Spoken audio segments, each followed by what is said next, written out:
Hello guys. कैसे हैं आप सभी। तो इस वीडियो में आज हम समझते हैं डिजिटल मार्केटिंग क्या होता है।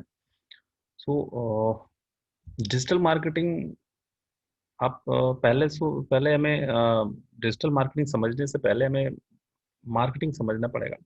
थोड़ा सा मैं आपको कुछ साल पहले लेके चलता हूँ। जैसा आप जानते हैं कि पहले जो मार्केटिंग होती थी किसी भी कंपनी की या किसी भी इंस्टीट्यूशन की, सो जनरली होता ये था कि उसमें पोस्टर, पम्पलेट, बैनर इस तरीके से प्रिंट होते थे, फ्लैक्स, ये सब हम लोग करते थे। इस तरह से मार्केटिंग होती थी। लेकिन जैसे-जैसे टाइम चेंज होता चला गया और जिस तरह से इंटरनेट और सोशल मीडिया साइट्स जो हैं बहुत ज़्यादा यूज़ में आने लगी।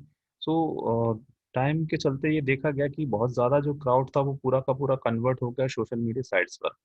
आज के टाइम में व्हाट्सएप, फेसबुक, इंस्टाग्राम और भी बहुत सारी ऐसी सोशल साइट्स हैं जो अभी हम लोग यूज़ करते हैं। सो सभी तरफ जब देखा गया कि बहुत ज़्यादा पूरा क्राउड हमारे पास सोशल मीडिया पर ही है, तो क्यों फिर बाहर जो टिपिकल मार्केटिंग होती है वो की जाए। तो कंपनीज़ ने सोचा कि अगर हम लोग सोशल मीडिया पर ही अपना एडवर्टाइज़मेंट करेंगे तो ज़्यादा से ज़्यादा क्राउड हम लोग कवर कर पाएँगे, या हमारे जो क्लाइंट रहेंगे, कस्टमर्स रहेंगे या जो ऑडियंस रहेगी उसको हम लोग कवर कर पाएँगे या उस तक पहुँच पाएँगे। और कहीं न कहीं ये देखा जाए कि ये सच भी है कि अगर आप सोशल मीडिया पर मार्केटिंग करते हैं और टिपिकल मार्केटिंग करते हैं, तो टिपिकल मार्केटिंग के कंपैरिज़न में सोशल मीडिया पर आप ज़्यादा ऑडियंस तक और क्राउड तक, क्लाइंट कस्टमर तक आप पहुँच सकते हैं। जैसे कि फ़ेसबुक की हम बात करते हैं। फ़ेसबुक के ज़रिए अगर हमने कोई एडवर्टाइज़मेंट किया या कोई पोस्ट किया या कोई भी कुछ भी हमने शेयर किया, तो आप देखते हैं कि मैक्सिमम लोगों तक पहुँच पाता है। अभी फ़ेसबुक इतना ज़्यादा उन्होंने इम्प्रूवमेंट अपने अंदर कर लिया है कि अगर इसमें कोई चीज़ हम शेयर करते हैं और हमें कुछ टारगेट ऑडियंस को टारगेट करना है। हम चाहते हैं कि पर्टिकुलर लोकेशन पर पर्टिकुलर ऐज के लोग और particular group, particular college, particular city, ये हमें सिर्फ टारगेट करना, तो बिल्कुल आप कर पाते हैं। और इसके बजाय टिपिकल मार्केटिंग में क्या होता था कि अब इसमें ये सब नहीं होता था।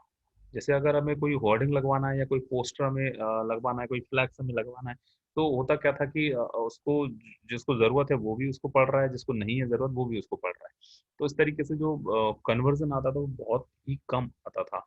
लेकिन यहाँ पर क्या हो रहा है, यहाँ पर हम लोग बिल्कुल कह सकते हैं कि टारगेट ऑडियंस होती है हमारे सामने, हम लोग बिल्कुल जो हमारे काम की ऑडियंस है उसको हम टारगेट कर सकते हैं।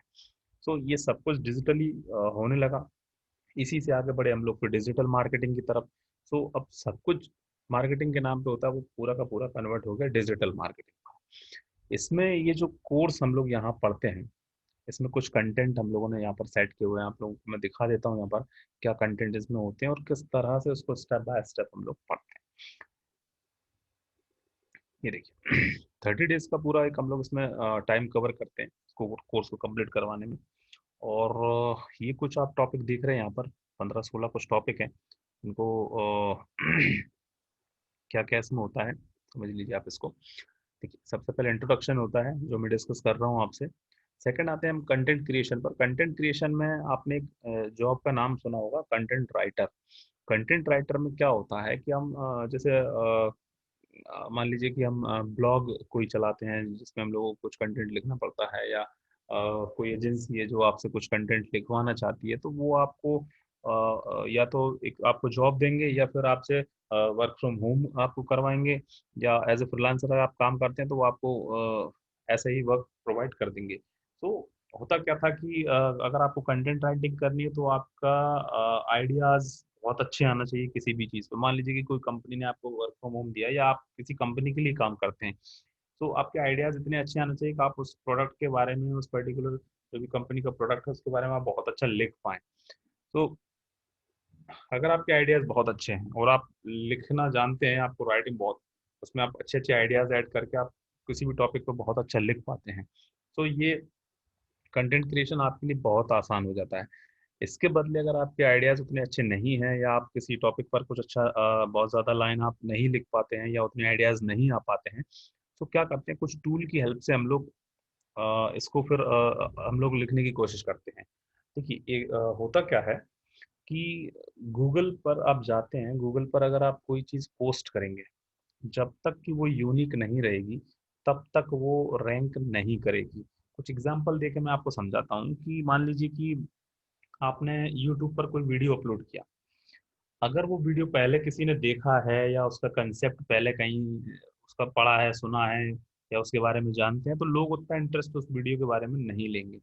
आपने देखा होगा कि कभी-कभी कोई वीडियो इतना ज़्यादा वायरल हो जाता है कि रातों-रात उसमें लाखों व्यूज़ आ जाते हैं, सब्सक्राइबर बढ़ जाते हैं। वो क्यों? ऐसा क्यों हुआ? तो कहीं न कहीं उसमें जो कंटेंट था, उसका जो थीम था, उसमें जो जो सब्जेक्ट था उस वीडियो का, वो कहीं न कहीं यूनिक था, मतलब पहले से ना ऐसा देखा गया, ना ऐसा सुना गया, एकदम से यूनिक। तो इसीलिए वो रातों-रात आपने देखा होगा कि कुछ वीडियोज़ भी आपने ऐसे सुने होंगे, तो वो रातों-रात उनमें लाखों व्यूअर्स और लाखों व्यूज़ मिल जाते हैं, लाइक्स मिलते हैं, शेयरिंग भी होती है, सब्सक्राइबर भी बढ़ते हैं, इस तरह से ये चीज़ें बढ़ती हैं। तो कहने का मेरा मतलब यही है कि अगर आप टिपिकल मार्केटिंग करते हैं, तो वहाँ आप किसी भी कंटेंट को कॉपी पेस्ट कर सकते हैं। दूसरे किसी लोकेशन से आप कंटेंट लेके आएँगे और किसी और लोकेशन पे आप उसको यूज़ कर लेंगे, तो वहाँ देखने वाले नहीं मिलेंगे या उसको जो ऑडियंस है आपकी वो अ, मैच नहीं करेगी। लेकिन यहाँ क्या होता है, यहाँ पर मैच करने के लिए गूगल बैठा हुआ है। तो गूगल पर जैसे ही कोई कॉपी पेस्ट कंटेंट होता है, तो वो